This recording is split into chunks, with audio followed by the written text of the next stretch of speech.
This is Becca clapping. I don't know why I was doing it separately. Okay, on the 3. For real. 1, 2. Hey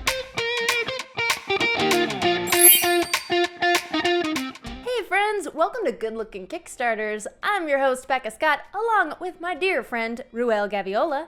Hi, Becca. I am so pumped to be here. I'm ready to check out some Kickstarters. And that was our first take ever doing that. Thanks so much for clicking on this video. We're going to tell you all about Kickstarters that are going on now or recently finished. Gaming stuff you're going to want to check out, according to us, the ultimate oracles on this information, right, Ruel? I've never been called an oracle before, Becca, so thank you. Not to your face. You are indeed an oracle, Ruel, and as such, will you please tell me the first Kickstarter that you're interested in highlighting today? Absolutely, Becca. The first one I want to look at is Factory Floor. This is a game by Timothy Hughes, and it's a light strategy polyomino game for 1 to 4 players that plays in about 20 to 30 minutes. In Factory Floor, you and your other fellow Factory Floor people are building the most efficient factory using machines, staff rooms, and quality control facilities. So it's polyominoes, which I love. My family loves these games. What's a poly-llama-los? A poly-llama-los is a Tetris-style piece that you're going to place on the board here. And this, what I really like about this, Becca, is Factory Floor combines 3 of my favorite things in gaming: tile laying, worker placement, and a puzzle type game. It promises to be quick and easy to learn, so it's a gateway style game, but gamers into heavier games can use it as a filler. But what's great about this, it has additional things that you can add to it where it'll increase the difficulty level. So not only can it be used as a gateway or a filler, but something with a little more meat on the bones. Okay. I like my meat. I'm interested in this. Oh, by the way, Becca, you know what's really cool about this game? We have a couple of friends that are in this game. Do tell. In Factory Floor, Monique and Naveen of Before You Play, they are 2 characters that are in the game. The artist created these really cool likenesses of them, and I can't wait to see them in action. Did you just name 2 of your meeples, Monique and Naveen? Or are they really in there? They're really in there. They're part of the game. More than just a meeple? More than just a meeple, that's right. I always name my meeples after my friends, so I thought that maybe... Do you really? Yeah, of course. Where's Ruel? Oh, he's up there on the bookshelf. Yeah, it's not weird at all. It's a normal thing for friends to do. Name inanimate objects in your house after your friends. Yeah, not weird at all. Speaking of weird...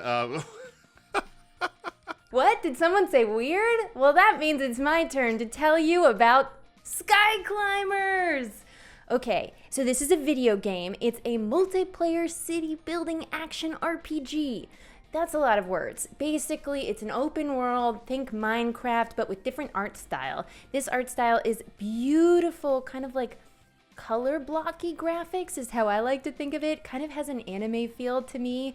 I don't know if that's correct or right. That's what I feel when I look at it. And personally, I love a fantasy open world. I want to harvest resources and I want to build a little place to live and maybe fight some big beasties. And you actually get to tame monsters in this game and sort of accumulate them in your monster cabal. Oh, nice. And this game is from a company called Paratope. Well, I gotta tell you about Paratope. What is Paratope? Paratope is a company that's in multiple industries. Not only are they in software development, but they also do urban farming and industrial design. Those things may not sound like they should all come from one company, but I'm blown away by the idea of taking all these disparate interests that have a sort of like symbiosis together and using them as a way to put more sustainability into the world and spread those ideas. They're doing amazing things, and Sky Climbers is a beautiful Kickstarter, and it's going to be a beautiful game. They blasted through their pledge goal, like quadrupled it in a day. So congratulations to them, and I can't wait to play. That's so awesome, and I love the fact that they're doing urban farming and all these other great things for sustainability. I think my love for this game could be sustainable. Just for that, I'm going to Insta-back this game. That was awesome, Becca. Oh, snap. That's what we like to hear. You know what else we like to hear is more tabletop games. Well, obviously, as your background shows us, you are an expert, and therefore, please tell me a little bit more about what else you brought to the table today. The next one I want to talk about, Becca, is Bandada, or Bandada. Bandada? Bandada. Bandada. It reminds me of Antonio Banderas. This game is another really beautiful game, but it's a lot smaller. This is a small box game where you're going to travel the world as you photograph beautiful birds. And you get these pictures by attracting the birds with their favorite types of food. And what this is, it's a dice rolling game with a little set collection, a little engine building too, which really was surprising to me that you could get this into such a small box. You roll dice, choose a bird card, perform the action to manipulate dice, and then you're going to score that bird.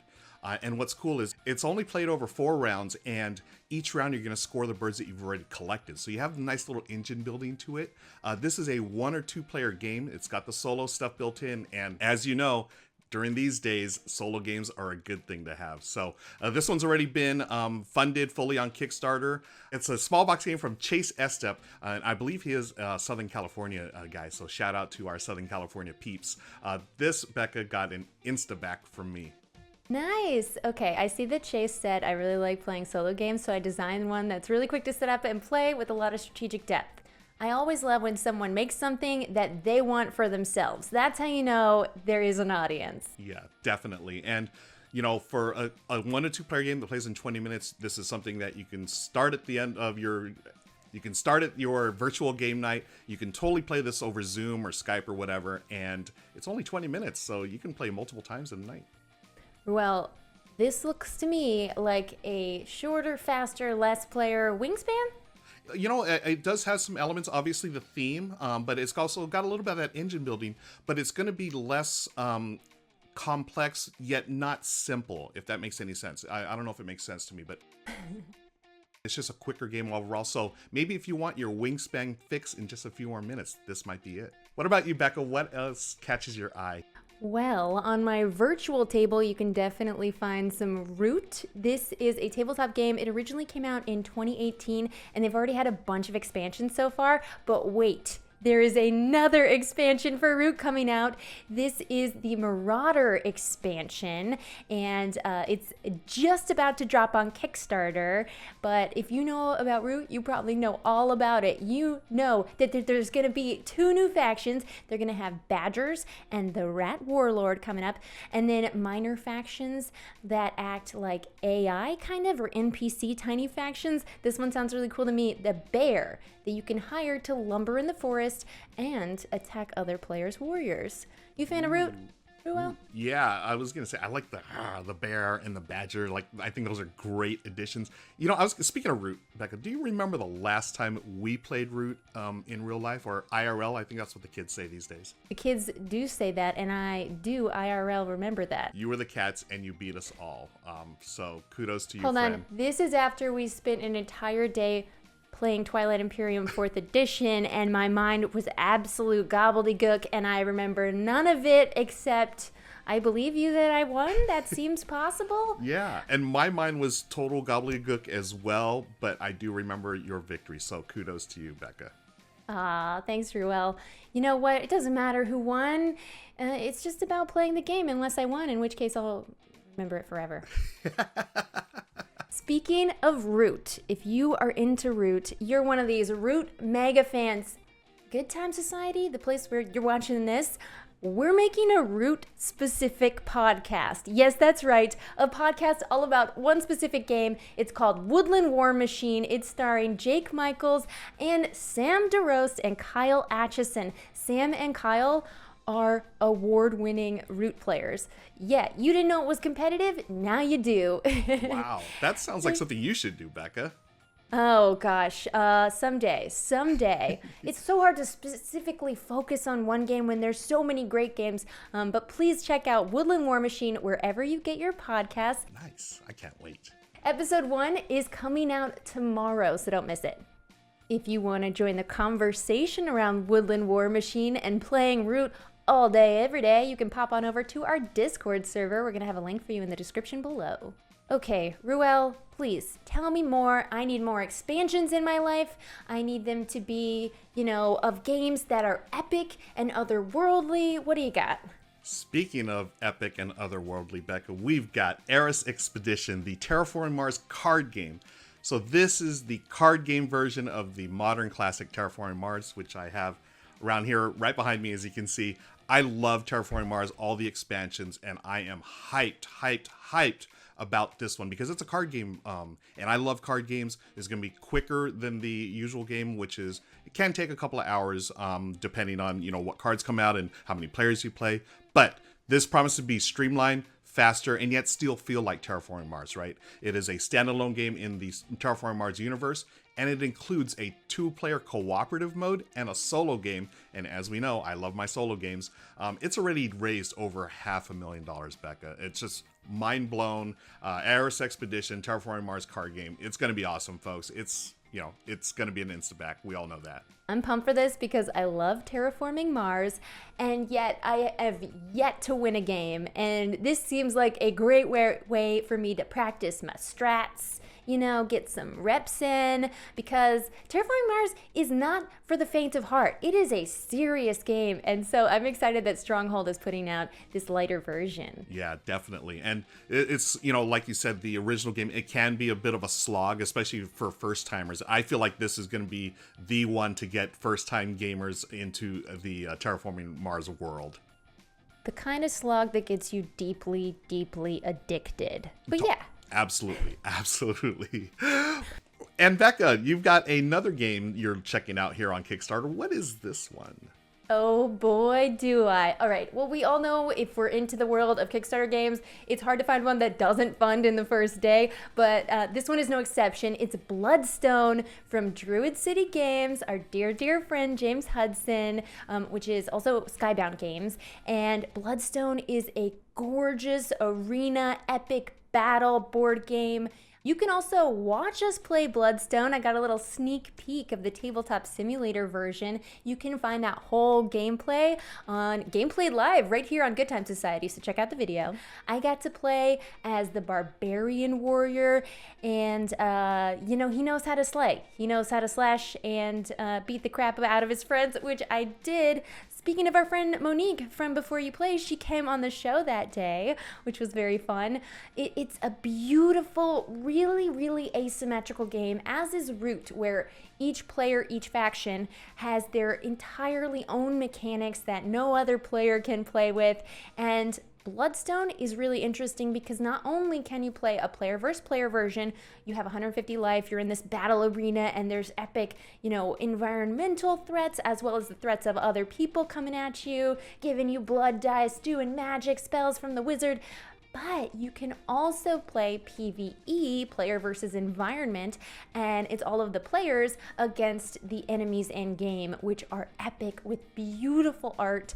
I really love these characters, and I love the inclusion and the sensitivity to different groups that they put in the characters that they chose. And there is a non-binary character, which they really gave a lot of attention to, which is very cool. Very cool. Awesome. This one really gets me pumped as well because it's got dice, right? You're chucking dice, and I'm all about chucking dice and finding your friends. It's always a good time.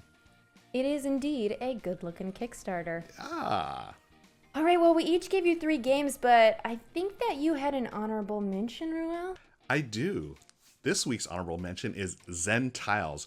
This is a very interesting game. It's like a gamification of meditation. You have ghost stones that you're going to place on the board here. You're going to place 10 stones, and each one you're going to play, you're going to talk about feelings. It's going to draw out feelings from your present day experience and also during the past week or yesterday. And you're going to talk about how you did and how you felt, and you're going to give yourself a little praise for something you did yesterday.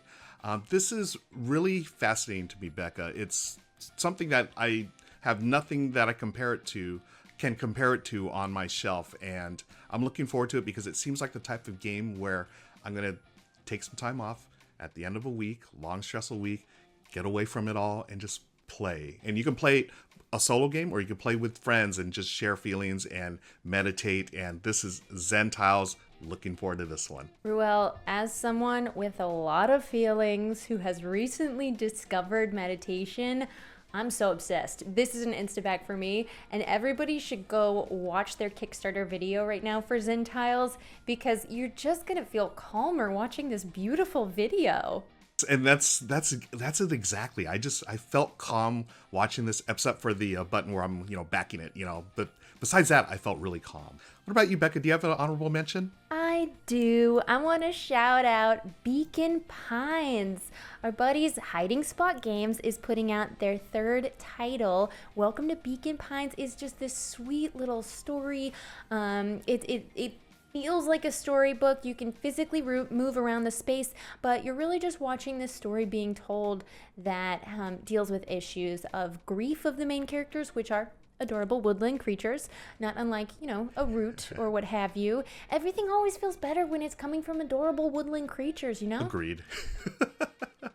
And just talking about, again, feelings and, working it out. And I think this is another neat way to gamify, emotions, right? Absolutely. And I think that the more we can normalize our emotions and share them with one another, the less we dwell and bottle them up inside until they don't know how to come out. Let them out through gaming, y'all. There it is, folks. Ruel, it's so wonderful to see you and to chat with you about games. Let's do it again soon. Yeah, absolutely, Becca. It's always a pleasure. Thank you again. Thanks so much to you all for watching this video. If you want to check out any of the games we talked about, scroll on down and you'll find links in the description below. You can find Ruel Gaviola by searching his name. He's got his own YouTube channel where he does all kinds of gaming, and we do all kinds of gaming here. Just look around, you'll find some videos. Maybe hit like and subscribe on this one, and you'll get more from us. We'll see you next time. Bye-bye.